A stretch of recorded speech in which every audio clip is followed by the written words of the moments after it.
Everyone always talks about how they wish they could go back into the days of their youth, back to when they were just a kid and everything just sort of made sense, and with video games it's no different.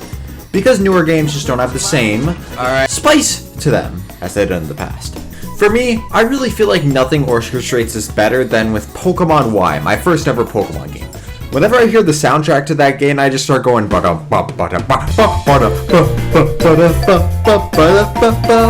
Pokemon X and Y completely defined my musical taste, and I never realized that until I went back to listen to the soundtrack. Every piece of music just has a certain vibe to it, one that feels sort of off in a way, but in a way that elevates the level of the song to a musical masterpiece rather than detracting from it. For example, take a listen to Santaloon Forest, which, alongside the slow, more sinister song, plays the chirps of fletchlings in the background and uses a more whimsical melody to completely counterbalance that sinister tone, which may have turned off some kids back in the day. It's not just the music either, but the overall presentation of these games. Every aspect of Pokemon X and Y is fantastic in a way that makes me believe that this is where the Pokemon franchise peaked, alongside the rest of the DS and 3DS era, but that might just be the nostalgia talking. And around that time, when the Switch era happened afterwards, I slowly began losing interest in new Pokemon games because they just didn't have the same magic that I was used to from X and Y. Hell, I don't even own Scarlet and Violet or BDSP just due to sheer uninterest, but there is an outlier to this modern Pokemon disease. I don't know. And that game is Pokemon Legends Arceus.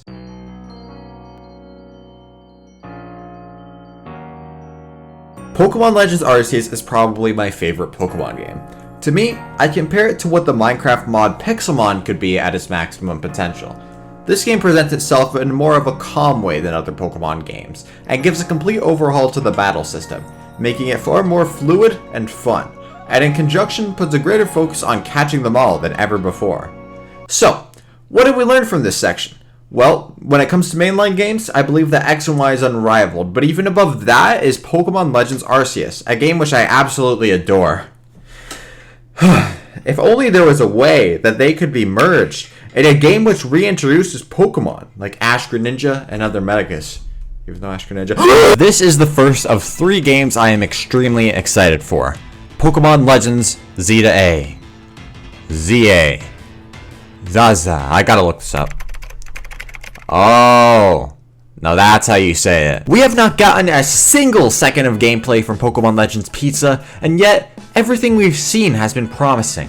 A fully fleshed out Lumio City is the first thing to know. I mean, no Pokemon City has ever been big as an actual city in real life, so it'll be fun to see how they handle creating it. Then we got things like the scrapped AZ's Floette, which might finally see its place in this game, and even the expansion of AZ's character from the original X and Y just in general. Oh, and what about that creepy ass Ghost Girl story everyone raves about? I don't know what happened there, because I never got to that point, but people like it, I think. Oh yeah, and I forgot about fucking Mega Evolutions! We are so back, baby! Ash Greninja, let's go! Well, I feel like this game is already set up to be my favorite Pokemon game ever, as Kalos is my favorite region and the Legends formula is freaking fantastic. I do think it's important to go into this being cautiously optimistic. Let's forget the glitch fest that Scarlet and Violet was, and the underwhelming nature of both Sword and Shield and BDSP. That's basically all I have to say. I don't think there's any other games I have to talk about either. Yeah, I think I'm pretty much good.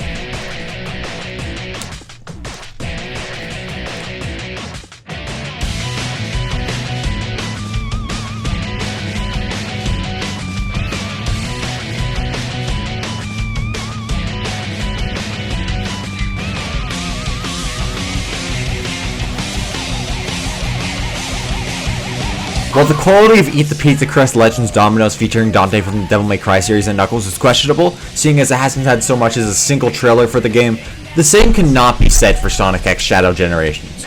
I already own Sonic Generations, and while it's not my favorite game in the series, I do acknowledge that it's very good, though I think there are better options if you want to play a Sonic game. But while my Sonic tier list looks like this, you can pretty much disregard my opinion. But I gotta say, holy crap, this game just looks incredible. Even visually, it's incredible. Look at this shit. It completely blows even the stellar graphics of Sonic Frontiers out of the water. Plus, the gameplay looks fun.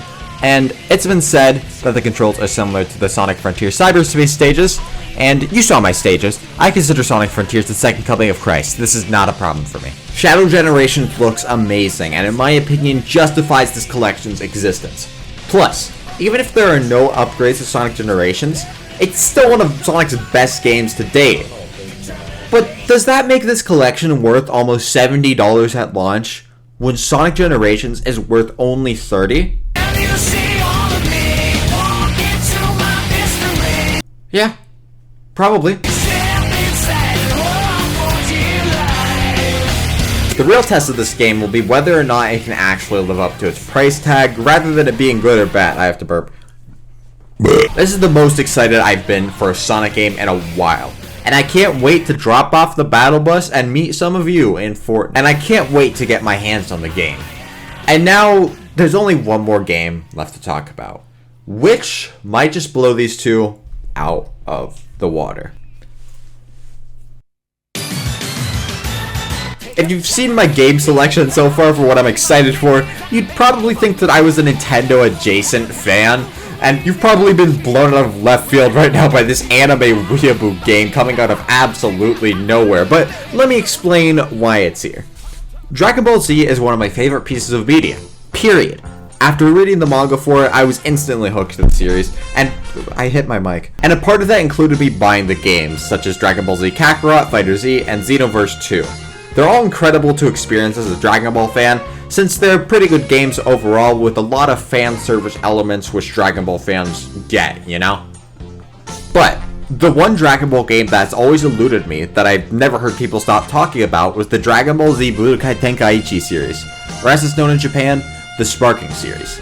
And with a game that looks this good, I think Sparking Zero is going to be my introduction to the Budokai Tenkaichi series. I won't lie. I won't be surprised if Sparking Zero turns out to be bad, or if it's not for me. But that's what makes this game the most exciting. There are real stakes here, and with every new piece of information that drops, it makes me feel like this will be the Dragon Ball game that's really special to me. And yeah, I think that's everything. Wait a minute. Oh, a Nintendo Direct came around when I was scripting this. It's like 2 months before when I was recording this. Oh, well, they aren't going to show off anything there, are they? Oh my god, Mario Luigi's back, baby! Let's go! I don't even know what this is, but it looks really good! Among Us! Donkey Kong is back! Donkey Kong is back!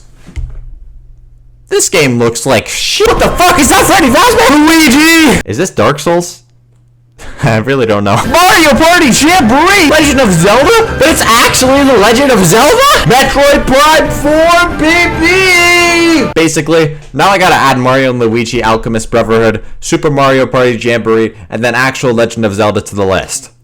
Why do they all have such bad names? Oh yeah, and I also still gotta play Mario Wonder, Sonic Superstars, Final Fantasy XIV, Ace Attorney, score with...